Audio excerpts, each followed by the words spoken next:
আলহামদুলিল্লাহ, বাংলাদেশ জামাত ইসলামীর আমির ডাক্তার শফিকুর রহমান আবারও নির্বাচিত হয়েছেন। তিনি একজন যোগ্যতম ব্যক্তি।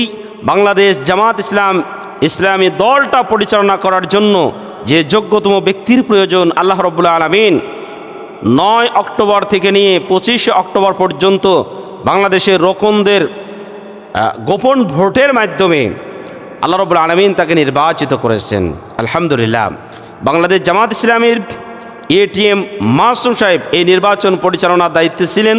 তিনি 1 নভেম্বর 2025 তারিখে রাত্রেবেলায় এই ঘোষণা দিয়েছেন, আমির জামাত নির্বাচন করার জন্য যে প্যানেল ছিল, এই 3 জন প্যানেলের মধ্যে আল্লাহ রাব্বুল আলামিন মানুষের অন্তরের মধ্যে কেন যেন তার প্রতি মায়া মোহাব্বত ভালোবাসা বৃদ্ধি করে দিয়েছেন, তাকেই অধিকাংশ মানুষ ভোট দিয়েছে।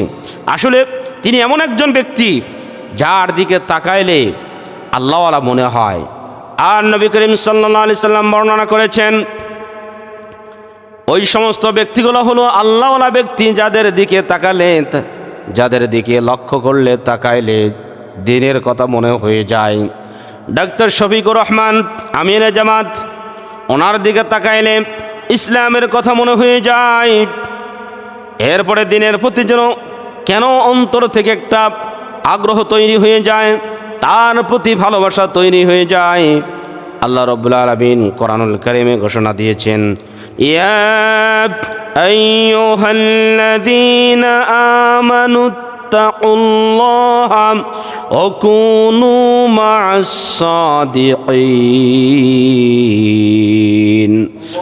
রাব্বুল আলামিন সূরা তাওবার 119 নম্বর আয়াতের মধ্যে বর্ণনা করলেন, হে ঈমানদারগণেরা, তোমরা আল্লাহকে ভয় করো, আর যারা সাদিকিন সত্যবাদী ব্যক্তি রয়েছে তাদের সাথে তোমরা থাকো।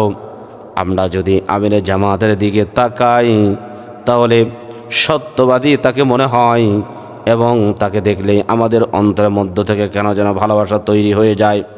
আমার প্রিয় ভাইয়েরা, এই জন্য উর্দু কবিতার মধ্যে বর্ণনা করেছেন, সোহবতে সালেহ তোরা সালেহ কুনাদ, সোহবতে তালেহ তোরা তালেহ কুনাদ। সৎসঙ্গের স্বর্গবাস, অসৎসঙ্গের সর্বনাশ।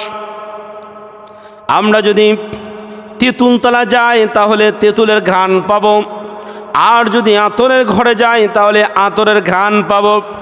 ভালো মানুষের সাথে থাকলে জান্নাতের পথ চেনা যায়, আর মন্দ মানুষের সাথে থাকলে জাহান্নামের পথের দিকে ধাবিত হতে হয়। এই জন্য আল্লাহ রাব্বুল আলামিন ভালো মানুষ যারা আছে তাদের সাথে থাকার জন্য নির্দেশনা দিয়েছেন। আমার প্রিয় ভাইয়েরা, আমিরে জামাত ডাক্তার শফিকুর রহমান উনি একজন ভালো মানুষ। দলের নেতা যদি ভালো হয়ে যায় তাহলে সেই দলের কর্মীরাও ভালো, আর দলের নেতা যদি হিরোইনখোর হয়, আর যদি তারা এই জায়গাতে কোনো কিছু যদি উঠায় আর এটার ভাগ যদি অন্য জায়গায় চলে যায়, তাহলে ঊর্ধ্বতন কর্মকর্তারা যে মানের হবে, নিচের যারা কর্মী আছে তারাও তার চাইতে আরও খারাপ লেভেলে চলে যাবে। শুধু তাই না, ফার্সি কবি আল্লামা শেখ সাদী রহমতুল্লাহ আলাইহি, পারস্যের কবি, তিনি বলেছেন, নেতা যদি কোনো একটা ছোট্ট একটা চুরি করে, মানে ছাগল চুরি করে খায়, তাহলে কর্মী যারা আছে তারা গরু মেরে খাবে, এটাই স্বাভাবিক। আমরা বর্তমানে দেখছি বাংলার এই জমিনে যারা বড় বড় নেতা আছে তারা নিজেরাও চাঁদাবাজি করে, কর্মী যারা আছে তারা তার ডবল চাঁদাবাজি করে। নেতা যারা রয়েছে তারা নামাজ কালাম পড়ে না, কর্মীরাও নামাজের ধারে নাই, অথচ নির্বাচন যখন আসে তখন কিন্তু আসরের নামাজ তারা 2 বার করেও পড়ে। এই জন্য আমার প্রিয় ভাইরা, ডাক্তার শফিকুর রহমান অত্যন্ত ভালো মানুষ, আর তার দিকে তাকাইলে আল্লাহওয়ালা মনে হয়ে যায়। এই জন্য আমরা আল্লাহর ওলিদের সাথে থাকবো, আল্লাহর ওলিদের যে দল আছে সেই দলের সাথে থাকবো, অন্য কোনো দলের সাথে থাকা যাবে